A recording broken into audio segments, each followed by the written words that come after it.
Aujourd'hui, cap sur le sud-ouest de la Martinique.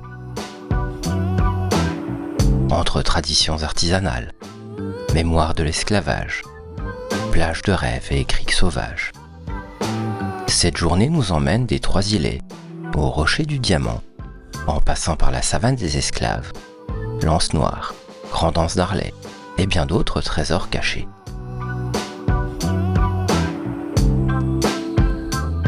Une immersion entre histoire, nature et douceur de vivre créole. Si vous souhaitez continuer à suivre nos aventures, abonnez-vous et activez la cloche.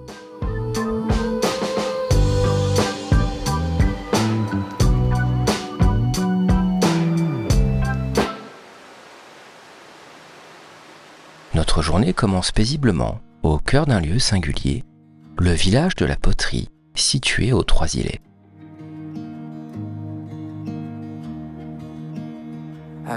Entouré de collines verdoyantes, ce hameau coloré est installé sur les vestiges d'une ancienne habitation jésuite, fondée vers 1660 et reconvertie en village artisanal depuis les années 1980.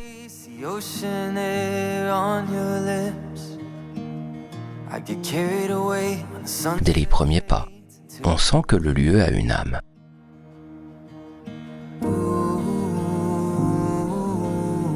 Les bâtiments de briques rouges et les toitures patinées par le soleil racontent une autre époque. Nous nous approchons d'un atelier aux 2 gouttes d'eau, l'un des ateliers emblématiques du village. À l'intérieur, l'atmosphère est fraîche et humide.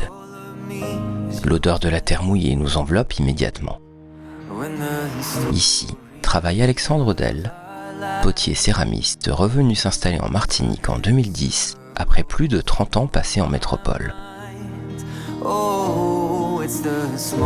Il a grandi dans l'univers de l'argile. Son père était potier et a commencé à modeler dès l'âge de 14 ans en cachette, après avoir longuement observé les artisans du quartier. Il a appris en regardant. Et puis un jour, ses mains ont suivi. Ses créations, entre sculpture et poterie utilitaire, portent en elles cette double culture, celle des Antilles et celle de la métropole. Des pièces uniques, façonnées avec patience et passion, qu'il présente ici dans cet atelier qu'il a contribué à faire vivre. Aux 2 gouttes d'eau, ce n'est pas qu'un nom. C'est un lieu de transmission et de mémoire. Sorti de l'atelier, on flâne dans les allées, entre galeries d'art, boutiques, ateliers et cafés installés sous les arbres. Tout ici invite à la lenteur.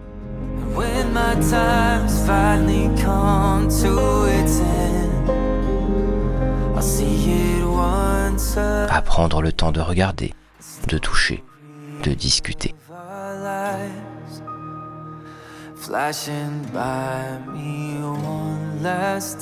Au fil de notre promenade, nous croisons des artisans toujours avides de partager leur passion, d'expliquer un geste, de raconter l'histoire derrière chaque pièce. Un lieu à taille humaine, authentique, qui témoigne d'un artisanat vivant et ancré dans son territoire. C'est une entrée en douceur dans cette nouvelle journée d'exploration, entre mémoire, tradition et rencontres humaines. Après cette immersion dans l'artisanat traditionnel, nous changeons radicalement d'univers. Direction la forêt de Vatable, un écosystème unique qui nous attend à quelques kilomètres de là. Nous garons la voiture au bord d'un petit chemin de terre et c'est à pied que nous pénétrons dans cet univers mystérieux. Dès les premiers pas, l'atmosphère change. L'air devient plus humide, plus dense. Au-dessus de nos têtes, la canopée filtre la lumière, créant un jeu d'ombres et de rayons dorés qui dansent sur le sol de la forêt. Sous les grands arbres tropicaux, Un sentier aménagé serpente entre les racines et les feuillages. Ici, le silence est doux, seulement troublé par le vent dans les feuilles. Au bout du chemin, on trouve la maison de la mangrove. Un lieu pédagogique, conçu pour comprendre cet écosystème unique qui borde les côtes martiniquaises. À travers des cartes, des maquettes et des vidéos, on découvre le rôle vital de la mangrove. Barrière naturelle contre l'érosion, réservoir de biodiversité, nurserie pour poissons, crevettes et crabes. Les palétuviers, avec leurs racines aériennes, forment un enchevêtrement fascinant, mi-arbre, mi-sculpture vivante. Un univers fragile et essentiel à la protection des côtes, à la biodiversité, à la qualité de l'eau, puisque les racines filtrent les sédiments et les polluants. Les mangroves stockent d'importantes quantités de carbone dans leur sol, ce qui en fait des alliés précieuses dans la lutte contre le réchauffement climatique.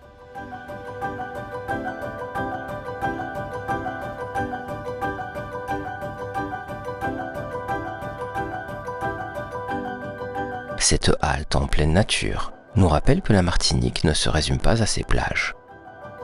Elle se vit aussi dans ces milieux humides, foisonnants de vie, discrets mais puissants.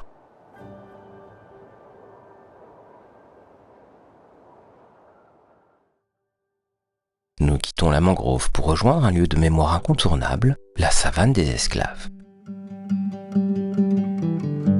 À quelques kilomètres seulement de la mer, dans les terres de Trois-Îlets, ce site a été entièrement imaginé, construit et entretenu par un homme, Gilbert Larose. Pendant plus de 20 ans, à force de patience et de conviction, il a fait renaître ici un village traditionnel en bois et en torchis, pour raconter l'histoire autrement.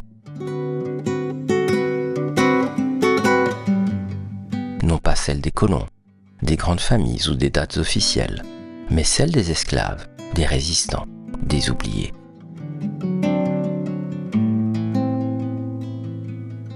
Dès l'entrée, le décor est sobre, des cases traditionnelles, un jardin créole, des outils anciens. Pas de fioritures, juste l'essentiel. Le chemin serpente entre les arbres fruitiers, les champs d'igname, les statues silencieuses. Tout au long de la visite, des panneaux expliquent la vie quotidienne des esclaves, leurs conditions de travail, leur nourriture, leurs traditions, leur résistance. Des mots simples, clairs, posés, des faits, sans détour. On découvre aussi l'après-esclavage, l'habitat rural martiniquais, les croyances, les techniques de survie transmises malgré l'oppression. Ici, l'histoire ne se regarde pas à distance, elle se vit au ras du sol, à hauteur d'homme. Au fil de la visite, le silence s'installe et on repart avec une meilleure compréhension de ce que fut la vie des esclaves et de l'héritage qu'ils ont laissé.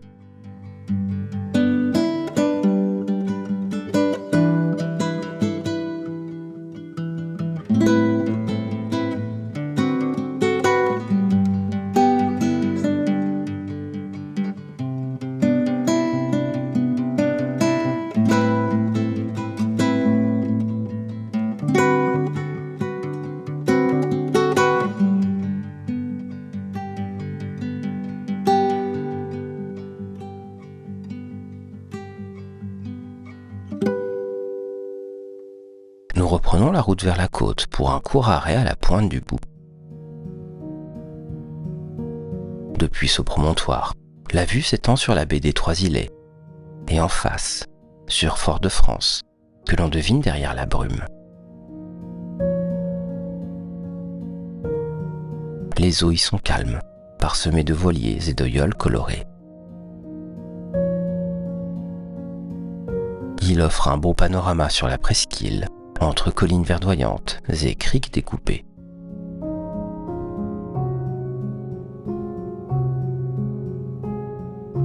nous ne nous attardons pas trop. Notre prochaine étape nous ramène à l'histoire, mais sous un autre angle.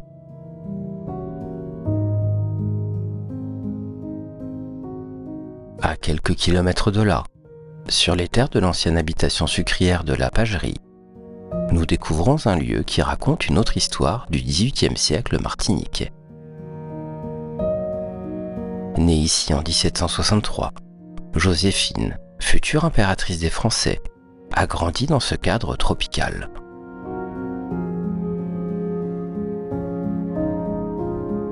Le musée présente quelques objets personnels. Il évoque l'enfance antillaise de Joséphine, sa vie à Malmaison et son attachement persistant à l'île qu'elle quitta à 16 ans.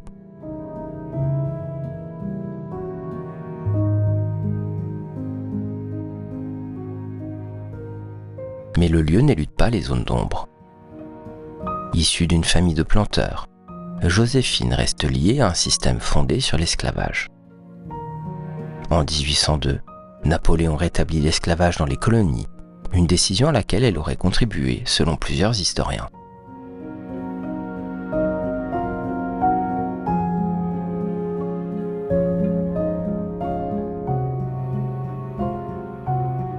Dans les jardins, on aperçoit les ruines du moulin et de la sucrerie, derniers témoins d'un monde disparu.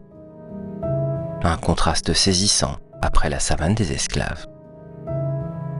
Deux réalités parallèles, deux mémoires que la Martinique continue de porter.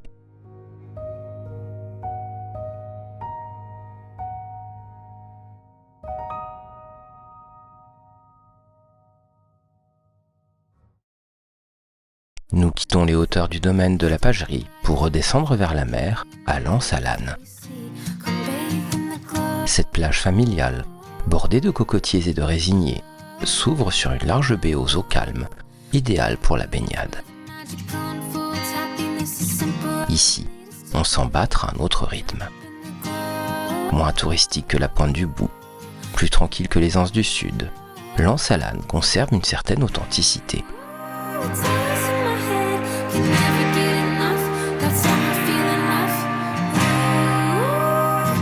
De là, des navettes maritimes rejoignent Fort-de-France en quelques minutes à peine, offrant un joli point de vue sur la baie.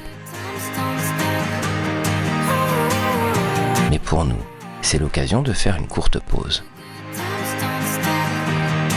Un moment pour reprendre notre souffle, observer les pirogues, écouter les rires d'enfants et simplement savourer l'instant.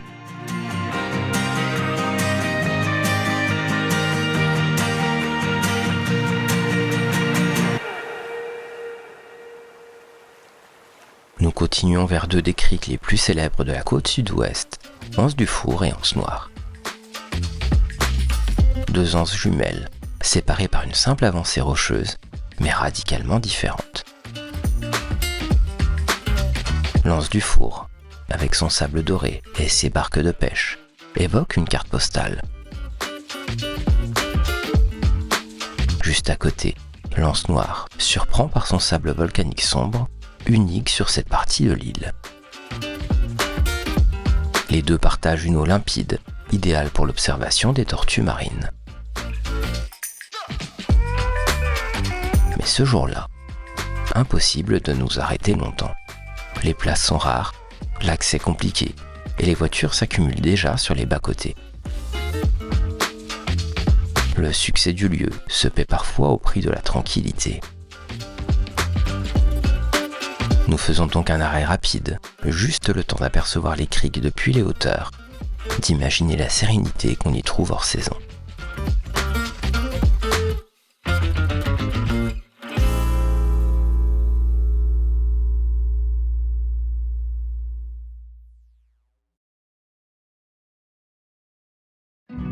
Nous reprenons la route en direction des plages d'Arlet.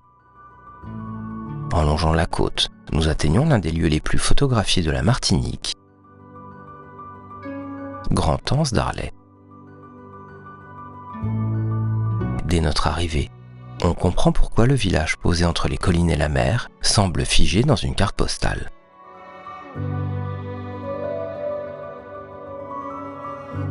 Au centre, une petite église au volet blanc, tournée vers la mer.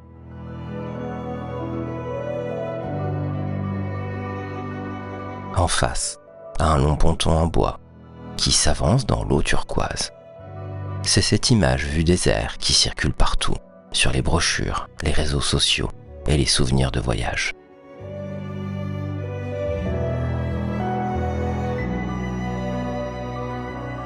Mais au-delà du cliché, l'endroit conserve une vraie douceur de vivre. Les maisons colorées, les pêcheurs qui réparent leurs filets, les enfants qui plongent du ponton. Tout ici respire la simplicité. La plage s'étire en arc de cercle bordé de quelques restaurants et de cocotiers penchés. Un peu plus au sud, Petite Anse d'Arlet offre un décor plus discret, plus calme encore.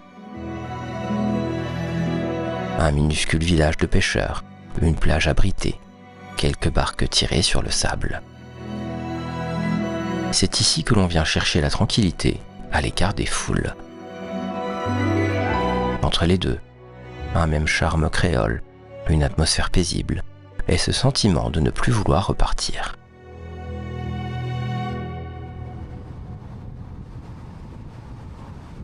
En reprenant la route vers le sud, les lacets se resserrent. La végétation devient plus dense, et soudain, au détour d'un virage, il apparaît. Le rocher du diamant. Imposant, solitaire, comme posé au milieu de la mer. Ce bloc de basalte de 175 mètres de haut surgit de l'eau à moins de 3 km de la côte. Son nom lui vient des reflets scintillants de ses parois abruptes, lorsqu'elles captent la lumière à certaines heures du jour. Mais le rocher, ce n'est pas seulement un décor, c'est aussi un morceau d'histoire. Ancien bastion militaire britannique au XIXe siècle, il fut transformé en forteresse imprenable et abandonné quelques mois plus tard.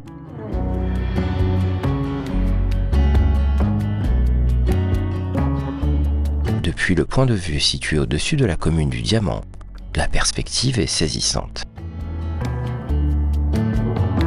La mer, profonde et bleue, entoure ce géant minéral, isolé, battu par les vagues, un lieu qui fascine autant qu'il intrigue.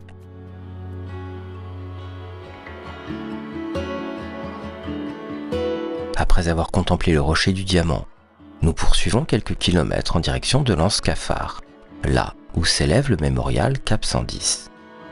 Il a été réalisé en 1998 à l'initiative de la commune du Diamant pour commémorer les 150 ans de l'abolition de l'esclavage.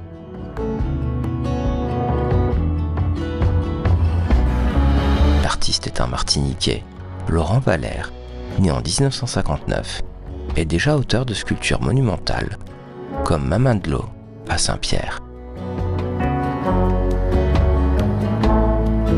Le mémorial, quant à lui, se compose de 15 bustes en béton armé, mesurant environ 2,5 mètres de haut et pesant près de 4 tonnes chacun. Ils sont disposés en triangle, un puissant symbole du commerce triangulaire, et orientés vers l'est-sud-est, soit l'azimut de 110 degrés, pointant vers le golfe de Guinée, berceau des détours tragiques. Le choix du béton blanc, mélangé à du sable de l'île de Trinidad et Tobago, n'est pas anodin. Il évoque le deuil dans les cultures caribéennes. Les figures courbées, le regard tourné vers la mer, expriment la douleur silencieuse de ces destins brisés.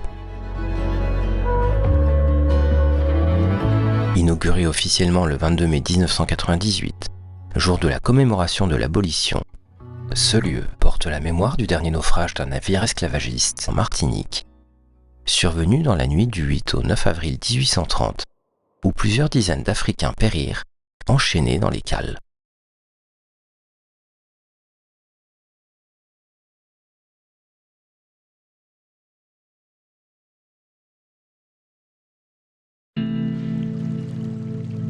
Pour clore cette journée dense et contrastée, nous faisons une dernière halte à la célèbre plage du Diamant. Longue bande de sable doré face au rocher du même nom, c'est l'une des plus emblématiques de Martinique. Mais derrière son apparente douceur, elle cache un caractère plus sauvage. La mer y est souvent agitée, avec une houle régulière et des courants puissants qui rendent la baignade dangereuse. Il n'y a pas de zone de baignade surveillée et les rouleaux peuvent surprendre même les bons nageurs. Cela dit, il arrive que la mer se calme.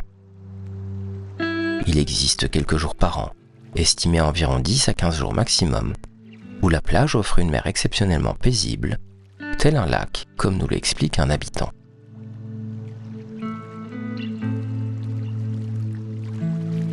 C'est généralement le cas en été austral, entre juillet et septembre, lorsqu'il n'y a ni vent ni houle. Ces moments sont rares et d'autant plus précieux.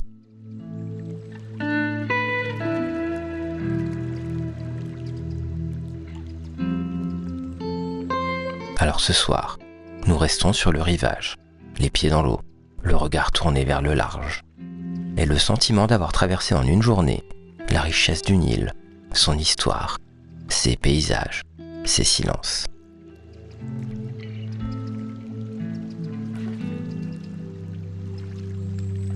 Et pourtant, la Martinique ne nous a pas encore tout révélé. Demain, balade en bateau sur les fonds blancs avec Gérald. Cascades, jardins tropicaux et plages secrètes. À bientôt pour de nouvelles découvertes.